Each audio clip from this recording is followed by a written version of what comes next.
We want to know what is this Gaura Purnima? गौर पूर्णिमा मतलब समझ लीजिए कि जैसे जन्माष्टमी, उसी प्रकार गौर पूर्णिमा मतलब चैतन्य महाप्रभु का जन्म दिवस।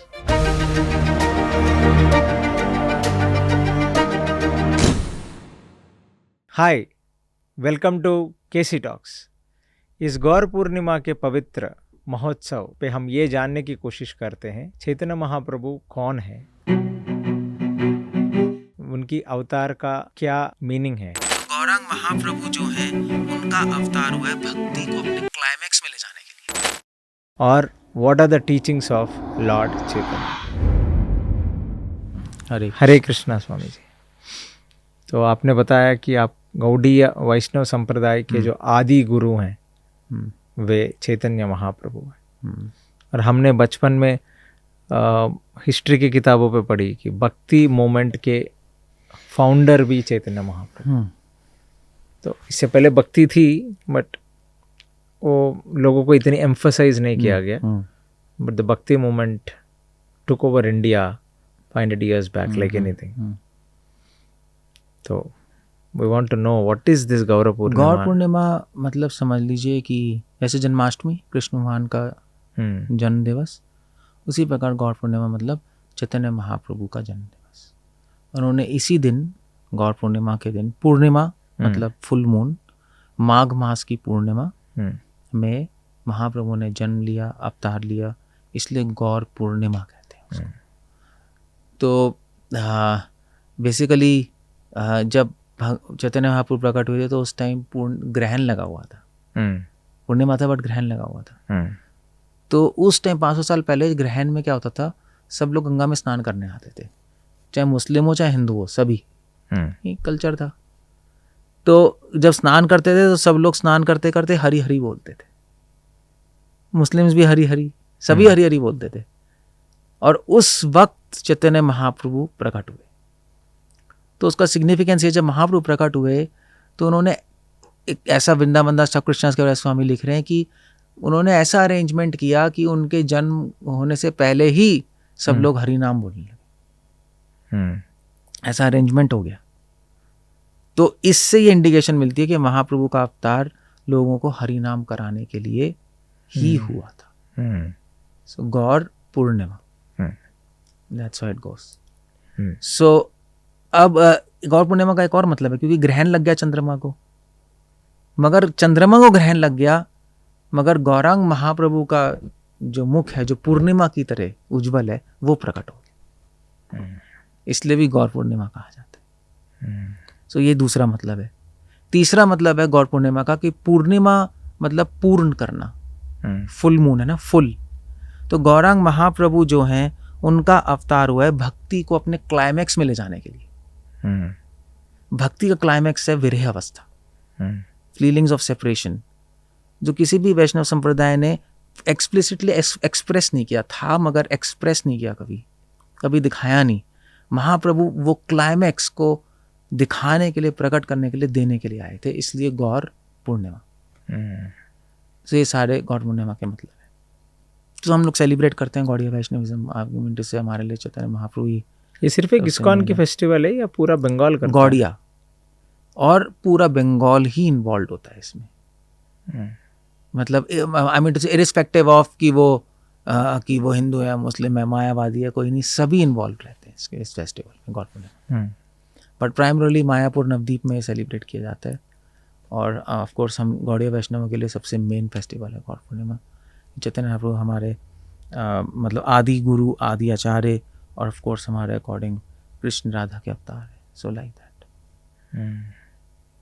और इनके बारे में और क्या क्या हम, वैसे तो चैतन्य महाप्रभु के बारे में ये जानने का मतलब ये जानना बहुत ज़रूरी है। नमो महावतनियाय कृष्ण प्रेम प्रदाया थे। महाप्रभु ने आके अपने जब मतलब फर्स्ट 24 ईयर्स और नेक्स्ट 24 ईयर्स, 48 ईयर्स तक रहे हैं। तो दो पार्ट में लाइफ डिवाइडेड है, first 24, next 24। First 24 he lived as a गृहस्था Nabadwip Mayapur में। लास्ट 24 ईयर्स एज अ रिनंशिएट, सन्यासी जगन्नाथपुरी। ओके। इस तरह से उनकी लाइफ डिवाइडेड है। कृष्णदास कविराज गोस्वामी ने एक बुक लिखी है चैतन्य चरितमृता, उसमें वो एक्सप्लेन कर रहे हैं। और चैतन्य चरितमृता में जो 3 पार्ट्स हैं, आदि लीला, मध्य लीला, अंत्य लीला, उस किताब के 3 सेक्शंस। आदि और मध्य जो है, जो आदि लीला है वो है फर्स्ट 24 ईयर्स, और मध्य जो है वो लास्ट 24 ईयर्स प्राइमरीली, और अंत्य जो है, अंत्य लीला, उसके अंदर लास्ट 12 ईयर्स की डिस्कशन है। उस लास्ट 24 में भी जो 12 ईयर्स है, महाप्रभु उस 12 साल में पूरे ही कन्फाइंड हो गए थे जगन्नाथपुरी में, ट्रैवलिंग बंद कर दिया था। पहले ट्रैवल कर रहे थे थोड़ा बहुत सन्यासी बन के, आखिरी 12 साल उन्होंने ट्रैवलिंग बंद कर दी, और आखिरी 6 साल तो बिल्कुल ही लिमिट हो गए। और उस अवस्था में जो उस वक्त महाप्रभु ने अपने लक्षण दिखाए प्रेम के, वो सारे रिकॉर्डेड अंत्य लीला में। तो चैतन्य महाप्रभु ने प्रीचिंग की 2 तरीके से, एक अपने उपदेशों से और एक अपने प्रेम के लक्षणों से। ओके, ही गेव टीचिंग्स, उन्होंने टीचिंग्स दी रूपा गोस्वामी को, सनातन गोस्वामी को, प्रयाग में और काशी में। उसके डिटेल्ड अकाउंट है चैतन्य चरितमृता में।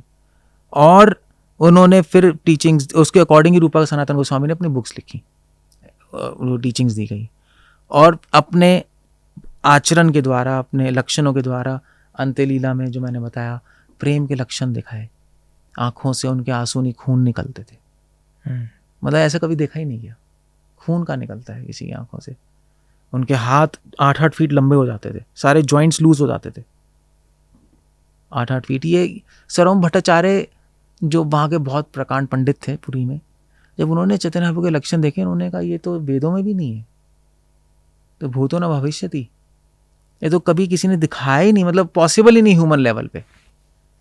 सो महाप्रभु ने ये दिखाया कि प्रेम कोई मेंटल स्पेकुलेशन नहीं है, एक रियलिटी है जो कि आपको ओवरटेक कर लेती है।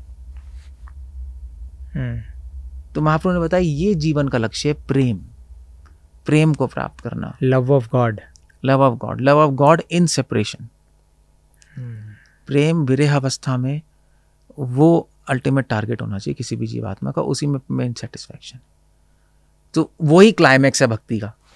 इसीलिए गौर पूर्णिमा, दैट्स अ होल आइडिया। सो महाप्रभु ने इस तरह से अपने मायापुर नवदीप में संकीर्तन मूवमेंट इनॉग्रेट किया। शुरू में महाप्रभु का नाम निमाय था, निमाय नाम रखा क्योंकि नीम के पेड़ के नीचे पैदा हुए थे। तो कौन था, अद्वैताचार्य की जो वाइफ है, अद्वैताचार्य थे, उनकी वाइफ सीता देवी, जब वो आई तो उन्होंने आशीर्वाद दिया, उन्होंने बच्चे का नाम निमाय रखा। और बाद में वो निमाय पंडित बन गए, क्योंकि जब बड़े हुए तो बहुत बड़े स्कॉलर बने संस्कृत के। उन्होंने अपना स्कूल भी खोला फिर टोल। उनकी फिर विवाह हुआ लक्ष्मी प्रिया से, जो बाद में शी एक्सपायर्ड, और फिर दूसरा विवाह हुआ विष्णु प्रिया से। सो ये जो विष्णु प्रिया लक्ष्मी प्रिया, अकॉर्डिंग टू गौड़िया वैष्णव, ये लक्ष्मी और महालक्ष्मी का अवतार है, श्री और भू। और तो विवाह हुआ, और उसके बाद महाप्रभु ने अपनी वाइफ और अपनी माँ को छोड़ दिया। उनके बड़े भाई ने पहले ही संन्यास ले लिया था, शंकर अरण्य नाम था। उनके फादर एक्सपायर हो गए थे, उनकी माँ, उनकी वाइफ उन्हीं पे डिपेंडेंट थी। बट महाप्रभु ने लोगों के लोक कल्याण के लिए अपनी वाइफ और अपनी मदर को छोड़ दिया, और अपनी मदर की रिक्वेस्ट में वृंदावन नहीं गए, वो जगन्नाथपुरी रुक गए। कि मदर ने कहा भी आना जाना आसान रहेगा, हम दर्शन कर पाएंगे। मगर जगन्नाथपुरी जाना भी एक बहुत बड़ा एक उसमें रहस्य था। वृंदावन नहीं गए, जगन्नाथपुरी गए। क्यों? क्योंकि जगन्नाथपुरी में जगन्नाथ, बलदेव, सुभद्रा है। तो उससे क्या पता लगता है? उससे पता लगता है कि जगन्नाथ जो है ये वृंदावन कृष्ण नहीं है, ये द्वारका कृष्ण है। सुभद्रा क्या कर रही है वहाँ? बलराम कृष्ण तो होते, सुभद्रा मतलब द्वारका या मथुरा, तो द्वारका कृष्ण है। महाप्रभु जगन्नाथपुरी गए क्योंकि चैतन्य महाप्रभु जब द्वारका कृष्ण को देखते थे तो उनको कृष्ण से विरह होता था। जैसे राधा और कृष्ण कुरुक्षेत्र में मिल रहे हैं, बाद में जब सूर्य ग्रहण होता तो राधा कृष्ण कुरुक्षेत्र में मिल रहे थे। आज भी जगह है वो जो क्या कहते हैं कुरुक्षेत्र में, वो है ना ब्रह्म सरोवर, उसके पास एक सरोवर है सन्निधि सरोवर, वहाँ पे राधा कृष्ण का मिलन हुआ है। तो कृष्ण ने राधा को देखा, राधा कृष्ण को देखा, मगर राधा रानी वृंदावन कृष्ण को नहीं देख रही थी, द्वारका के किंग को देख रही थी, क्योंकि तलवार थी, आर्मर था, मुकुट था। तो शी वाज सेइंग आपसे मिलके तो बहुत अच्छा लगा, मगर मुझे वृंदावन की याद आ रही है, श्याम सुंदर की याद आ रही है, उस रूप का याद आ रही है मुझे। तो मिलते हुए भी वो नहीं मिल पा रहे थे। सो उसको कहते हैं प्रेम वैचित्य, वो क्लाइमेक्स है भक्ति का, सेपरेशन इन यूनियन।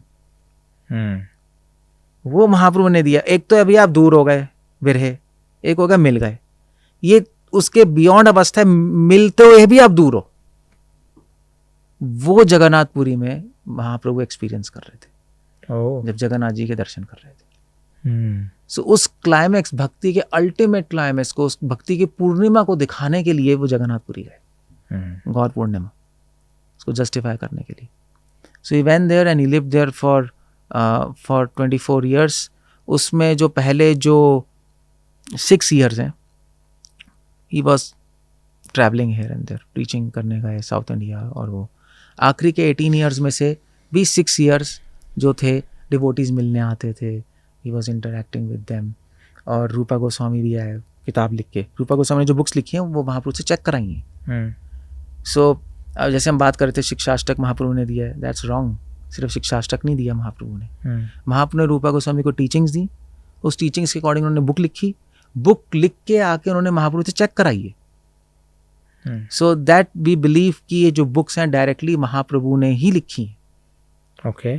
तो इसलिए क्या है वो श्री चैतन्य मनोभीष्टम स्थापितम येन भूतले स्वयं रूपा कदा मह्यम ददाति स्वपदान्तिकम। सो रूपा गोस्वामी को महाप्रभु ने इंस्पायर किया, बुक्स लिखी, और उन्होंने फिर आके एक एक श्लोक सुनाया महाप्रभु को, क्रॉस चेक किया। इसलिए वो बुक्स हम मानते हैं ऐसा कि वो बुक्स भी महाप्रभु ने लिखी। सो दैट वे ही inspired his devotees to write books. एक वैष्णव, गौड़ीय वैष्णव समाज का फाउंडेशन महाप्रभु ने सेट किया बुक्स के थ्रू। रूपा गोस्वामी को बोला कि आप टेम्पल एस्टैब्लिश करो और खोई हुई जगह ढूंढो। सो 3 चीज़ें ऑर्डर की थी रूपा सनातन को कि आप बुक्स लिखो, खोई हुई एस्टैब्लिश होली प्लेसेस ढूंढो और टेम्पल एस्टैब्लिश करो। तो गौड़ीय वैष्णव समाज एस्टैब्लिश किया। और फिर उसके बाद आखिरी 12 years महाप्रभु ने अपने आप को एक छोटे से रूम में, गंभीरा है, छोटे से रूम में उन्होंने बैठ के 12 साल भजन किया। He was not meeting, he was not doing anything, he was just weeping। ये महाप्रभु ने बताया। अल्टीमेटली चैतन्य महाप्रभु ने हमें बताया कि भगवान के लिए रोना ही परफेक्शन है। To cry for the Lord, just like mother cries for the child, child cries for the mother, उसी प्रकार से भक्त भगवान के लिए रोता है उनको प्राप्त करने के लिए, तो वो अल्टीमेट परफेक्शन है प्रेम की। सो महाप्रभु ने ये दिखाया। तो इस तरह से ये पूरी महाप्रभु की लाइफ नटशेल में है। We can talk so much, but ये गौर पूर्णिमा का मतलब ही है जो मैं आपको समझा रहा हूँ।